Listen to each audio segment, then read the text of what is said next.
Welcome to 9 vibes. తెలంగాణలో ఉద్యమ party BRS తన ఉనికిని కాపాడుకునేందుకు పెద్ద ప్రయత్నాలే చేస్తోంది. కానీ రెండు జాతీయ పార్టీల మధ్య ఇప్పుడు సతమతమవుతోంది. మళ్ళీ ప్రజల్లో సెంటిమెంట్ రగిలితే కానీ పార్టీ ఎగిసిపడే అవకాశాలు కనిపించడం లేదు. ఏదైనా వివాదాన్ని ఉద్యమం చేయాలంటే దాయాది రాష్ట్రంలో అనుకూల ప్రభుత్వం ఉండాలి.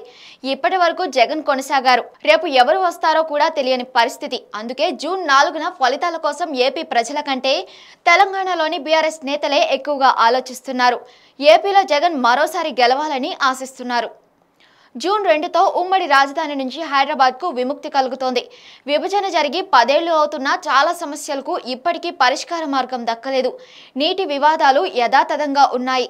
ఒకవేళ ఈ సమస్యలు ఎటువంటి జటిలం కాకుండా లేకపోతే ఉద్యమ పార్టీ బీఆర్ఎస్కు పని ఏమీ ఉండదు.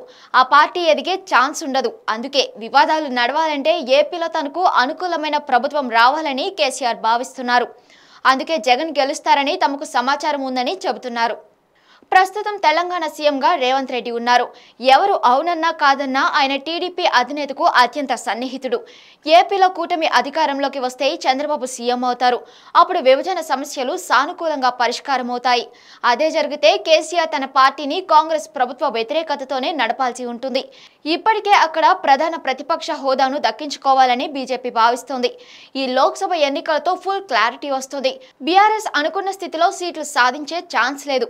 ఇప్పుడు కేసీఆర్ కు ఒకే ఒక్క ఆసరా ఏపీలో వైసీపీ గెలుపు. అయితే క్షేత్రస్థాయిలో పరిస్థితులపై గులాబీ దళానికి ఒక అవగాహన ఉంది.